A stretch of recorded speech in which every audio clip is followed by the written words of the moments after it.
श्रीमद् भागवत महापुराण सुख सागर भाषा के अंतर्गत छठे स्कंद का 5वां और छठा अध्याय।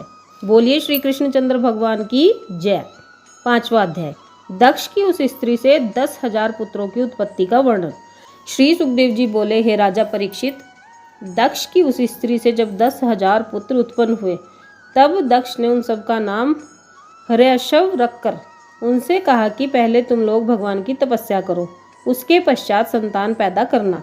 यह बात सुनते ही वह 10,000 बालक पश्चिम दिशा में नारायण नामक तीर्थ पर जाकर जब भगवान की तपस्या एवं ध्यान करने लगे, तब देवऋषि नारद जी उन पर कृपा करते हुए उनसे बोले, क्या तुम लोग जानते हो कि समस्त विश्व का उत्पन्न करता एक आदि पुरुष है और समस्त प्राणियों में उसी तेज का प्रकाश रहता है तथा उसी के तेज रूप शक्ति से समस्त प्राणी चलते फिरते हैं।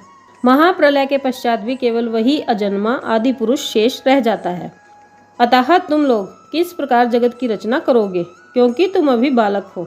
पृथ्वी का अंत और उस स्थान को जहाँ पर जाने के बाद कोई नहीं लौटता तुमने नहीं देखा। बहुरूपिणी स्त्री को जो नित्य नवीन पुरुष की कामना करती रहती है तुम नहीं जानते हो, और व्यभिचारिणी स्त्री के पति को भी नहीं पहचानते हो। एक नदी में दोनों ओर धाराएं प्रवाहित होती हैं, उसे भी तुम नहीं जानते हो। 25 पदार्थों का जो गृह बना है और एक हंस है, उसे भी तुमने नहीं देखा है। तीखी धार के चक्र को भी तुम नहीं जानते हो। अतः इन सब बातों को सोचकर जगत को पैदा करना और अपने पिता की आज्ञा का भी पालन करना। जब नारद जी एक कहानी की तरह यह ज्ञान उपदेश देकर चले गए, तब बालकों ने आपस में बैठकर अपने हृदय में यह विचार किया कि पृथ्वी तो जीव है और उसका अंत में मोक्ष है। अतः जब तक हम उसको न जान लेंगे तब तक संसार की रचना कैसे कर सकेंगे। वह आदि पुरुष स्वयं श्री नारायण जी हैं, इसलिए उनकी दया दृष्टि के बिना हम कुछ भी नहीं कर सकेंगे। वह स्थान वैकुंठ धाम है, जहाँ पर गया हुआ प्राणी पुनः इस जगत में नहीं लौटता। अतः उसको देखे बिना हमसे कुछ नहीं हो सकता। बहुरूपिणी जो स्त्री है उसे ही बुद्धि जानो। उसको एकाग्र चित्त किए बिना हम संसारी प्राणियों की रचना किसी प्रकार नहीं कर सकते। जो व्यभिचारिणी स्त्री का पुरुष जीव है, जब वही संसारिक माया जाल में फंस गया है, तब उनको इस जाल से अलग किए बिना हम सृष्टि की रचना कैसे कर सकेंगे। दोनों ओर प्रवाहित होने वाली नदी को भगवान की माया ही समझो, क्योंकि संसार में एक मरता है और दूसरा जन्म लेता है तथा एक घर में आनंद उत्सव होता है तो दूसरे घर रोना पीटना होता है। अतः जब तक हम इस माया को नहीं जान लेंगे तब तक हमसे सृष्टि निर्माण होना कठिन है। 25 तत्वों के द्वारा इस शरीर का निर्माण हुआ है और इसी में उस आदि पुरुष परमेश्वर का तेज प्रकाशित है। अतः उसे जाने बिना हम कुछ भी नहीं कर सकते। हंस ही वेद शास्त्र हैं, जिनका की वचन ही मुक्ति का दाता है, इसलिए उसको जाने बिना हमसे सृष्टि की रचना नहीं हो सकती। तीखी धार के चक्र को ही मृत्यु जानो, जो समस्त विश्व का संहार करता है, उसे जाने बिना हम सृष्टि की वृद्धि नहीं कर सकेंगे। उन समस्त बातों पर विचार करते हुए उन दक्ष पुत्रों ने सृष्टि का निर्माण करके वृद्धि करना ठीक नहीं समझा। जब ज्ञान प्राप्त होने से उनका अंतःकरण निर्मल एवं पवित्र हो गया, तब वे लौटकर अपने घर वापस कभी नहीं आए और परम हंस होकर जन्म मरण से मुक्त हो गए। जब बहुत दिन व्यतीत हो गए और वह लौटकर नहीं आए, तब दक्ष ने समझा कि उन्हें नारद जी ने ज्ञान उपदेश देकर विरक्त कर दिया है। ऐसा सोचकर दक्ष ने पुनः उस स्त्री से 1,000 पुत्र और पैदा किए। उन सब का नाम सबल रखकर उनसे कहा कि पहले तुम वन में जाकर श्री नारायण जी का तप करो। जब वे लोग उसी स्थान पर जहाँ उनके भाई थे वहाँ पहुँचे, तब नारद जी ने वहाँ आकर उनसे ऐसा ज्ञान उपदेश किया कि वे भी संसार से विरक्त होकर परमहंस हो गए। यह समाचार सुनते ही दक्ष ने क्रोधित होकर कहा कि नारद जी ने हमारे 11,000 पुत्रों को ज्ञान उपदेश देकर विरक्त कर दिया, अतः अब किस प्रकार की सृष्टि की वृद्धि होगी। दक्ष क्रोध में बैठे इस प्रकार सोच रहे थे कि उसी क्षण नारद जी वीणा बजाते हुए वहां आ पहुंचे। नारद जी को देखते ही दक्ष ने बिना प्रणाम किए ही क्रोध में कहा, हे नारद, तुमने हमारे 11,000 अबोध बालकों को तो बहकाकर विरक्त कर दिया। अब मुझे बहकाओ तो मैं जानूं कि तुम बड़े ही ज्ञानी हो। श्री हरि के पार्षद होकर तुमको हमसे शत्रुता करना शोभा नहीं देता है। तुम केवल यति एवं सत्यवादी ही हो। तुम वेद पुराणों के धर्म को क्या जानो। मनुष्य को देव ऋण, पितृ ऋण एवं ऋषि ऋण, इन तीनों ऋणों से अवश्य ही उऋण होना चाहिए। अतः वह मेरे बालक अभी इन तीनों ऋणों से मुक्त नहीं हुए, फिर तुमने किस लिए उनको ज्ञान उपदेश देकर विरक्त कर दिया। क्या तुम स्त्री पुत्र आदि के गृहस्थ आश्रम में रहना उचित नहीं समझते, जो गृहस्थी शास्त्र के मतों के अनुसार अपना धर्म कर्म करते रहते हैं। वह निसंदेह योगी एवं परमहंस की गति को प्राप्त करते हैं। तुमने वेद शास्त्रों का धर्म निषेध समझा, अतः मैं ईश्वर से प्रार्थना करता हूँ कि तुम 2 घड़ी से अधिक एक स्थान पर न ठहरो। यदि ठहर भी जाओ तो तुम्हारे सिर में पीड़ा होने लग जाए। दक्ष ने इस प्रकार नारद जी को श्राप दिया। यद्यपि नारद जी भी उसे शाप दे सकते थे, परंतु नारद जी ने दक्ष को श्री नारायण जी का दास जानकर कोई शाप नहीं दिया और हंसते हुए वीणा बजाते हुए वहां से चल दिए। तब दक्ष ने ब्रह्मा जी से जाकर कहा कि तुम्हारा पुत्र नारद हमारे पुत्रों को ज्ञान उपदेश देकर बहकाकर विरक्त कर देता है। अब तुम ही बताओ कि जगत में सृष्टि की वृद्धि किस प्रकार हो। यह सुनकर ब्रह्मा जी ने कहा कि तुम कन्या को पैदा करो। अतः उनके घर में ही रहने से नारद उन्हें ज्ञान उपदेश नहीं दे सकेंगे। स्त्रियां वैसे भी अज्ञानी होती हैं, इसलिए उन्हें शीघ्र ही ज्ञान नहीं होता, अतः उनसे सांसारिक प्राणियों की भी अधिक वृद्धि हो जाएगी। बोलिए श्री कृष्णचंद्र भगवान की जय।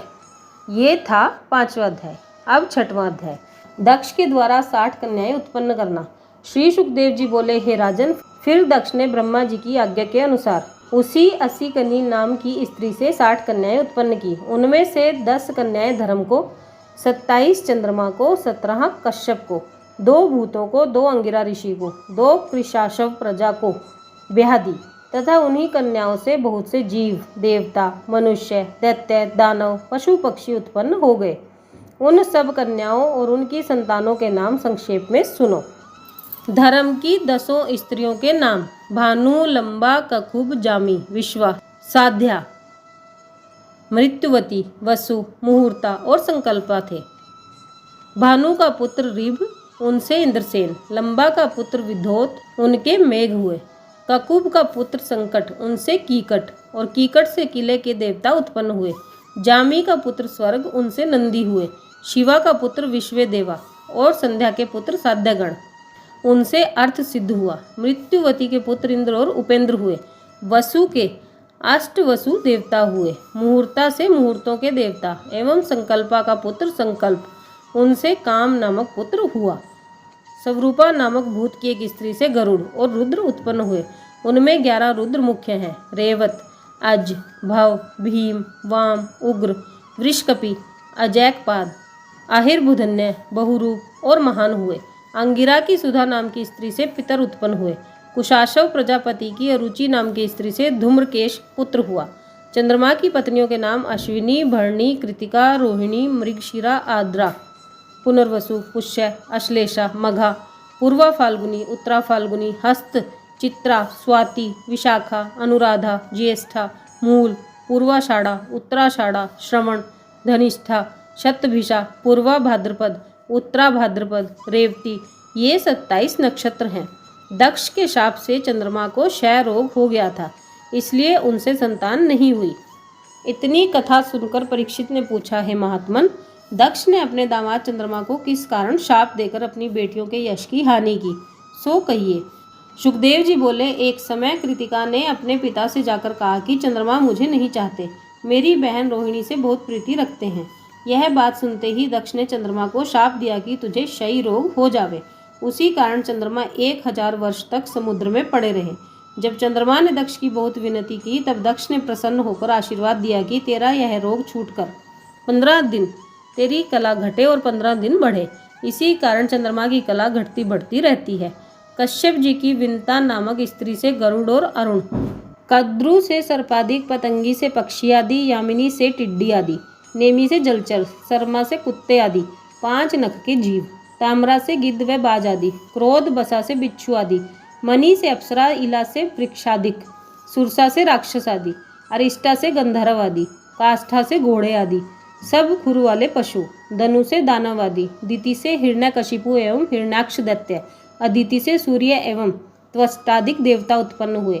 इन 17 स्त्रियों के अलावा उनके 2 स्त्रियां पुलोमा व कालिका नाम की और थी। पुलोमा से पुलोमादि और राक्षस व कालिका से काले काले दैत्य उत्पन्न हुए।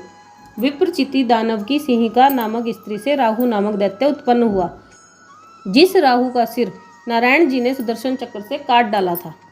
सूर्य के श्राद्ध देव और धर्मराज के पुत्र और यमुना नाम की कन्या हुई। सुवर्णा नाम की स्त्री से, जो विश्वकर्मा की बेटी थी, उत्पन्न हुए।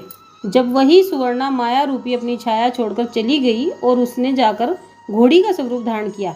तब उस छाया के गर्भ से शनैश्चर और सावर्णी मन 2 पुत्र सूर्यदेव के और उत्पन्न हुए। जब सूर्यदेव ने घोड़ी रूप सुवर्णा से जाकर भोग किया, तब उससे अश्विनी कुमार उत्पन्न हुए। तवस्टा देवता का विवाह जया नामक कन्या से हुआ और विश्वरूप नामक उनका बेटा हुआ, जिस विश्वरूप को इंद्रादिक देवताओं ने बृहस्पति जी के रूठ जाने से अपना पुरोहित बनाया था। इतनी कथा सुनकर परीक्षित जी ने पूछा, हे महाराज, सुवर्णा अपनी छाया छोड़कर किस तरह चली गई थी, उसका वृतांत कहिए। सुखदेव जी बोले, हे राजन, सुवर्णा अपने पति सूर्य का तेज सह नहीं सकती थी, इसलिए उसने मंत्र के बल से अपने समान एक स्त्री बनाकर उससे कहा कि मैं अपने पिता के घर जाती हूँ, अतः तू मेरे बदले यहाँ रहा कर, परंतु यह भेद मेरे पति से न कहना। उसने उत्तर दिया, जब तक मेरे सिर के बाल पकड़कर सूर्य देवता न मारेंगे तब तक मैं न कहूँगी। जब सुवर्णा यह बात माया रूपी स्त्री को समझाकर अपने पिता के यहाँ चली गई, तब विश्वकर्मा ने क्रोध करके कहा कि तू अपने स्वामी की आज्ञा के बिना चली आई है, इसलिए मैं तुझे न रखूँगा। जब सुवर्णा ने अपने पिता का यह वचन सुना, तब निराश होकर कुरुक्षेत्र में चली गई और घोड़ी का रूप धारण कर वहाँ रहने लगी। माया रूपी सुवर्णा के शनैश्चर और सावर्णी नामक 2 पुत्र उत्पन्न हुए। वह अपने बेटों से अधिक प्रेम करती थी और धर्मराज व श्राद्ध देव, जो सुवर्णा के बेटे थे, उन्हें कम चाहती थी। छाया ने धर्मराज को एक दिन लात से मारा। यह बात सुनकर जब सूर्य देवता ने छाया के सिर के बाल पकड़कर उसे मारा, तब उसने सुवर्णा के चले जाने का वृतांत उनसे कह दिया। यह समाचार सुनकर जब सूर्य देवता सुवर्णा को ढूंढते हुए कुरुक्षेत्र में जा पहुँचे और घोड़ा बनकर उससे भोग करना चाहा, तब घोड़ी रूप सुवर्णा ने अपना मुख फेर लिया। इससे उसका वीर्य घोड़ी की गर्दन तथा नाक पर गिरा। 100 गर्दन के बाल से अश्विनी और नाक से कुमार उत्पन्न हुए। ये था 6ठा अध्याय। बोलिए श्री कृष्णचंद्र भगवान की जय। आज की वीडियो में बस इतना ही, फिर मिलेंगे अगली वीडियो में। राधे राधे।